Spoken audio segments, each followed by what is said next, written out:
Welcome to the Learning Pines YouTube. We hope this video helps. You begin by defining concrete goals. Do you want grammar, clarity, or tone edits?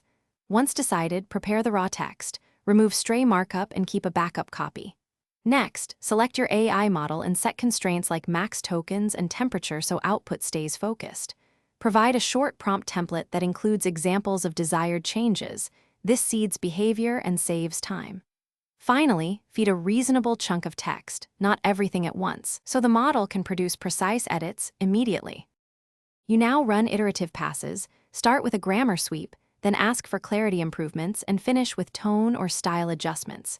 Make sure to give examples of preferred phrasing so the model learns your voice. Once it generates suggestions, compare side-by-side diffs and accept or reject changes. If a section feels off, rerun only that passage with tighter prompts. Also vary temperature, low for precise corrections, slightly higher when seeking creative rephrasing. Keep a change log to avoid losing accepted edits. You finish by doing a final human read, verify facts, ensure context, and correct anything the AI missed.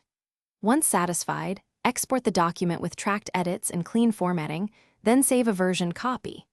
If the AI produces incorrect facts or odd tone, narrow the prompt and include counterexamples, or switch to a model with better factual grounding. Make sure to reduce temperature for deterministic output. One last pass for consistency seals the job and prevents surprises in publication. Thanks for watching. Consider subscribing if we helped you.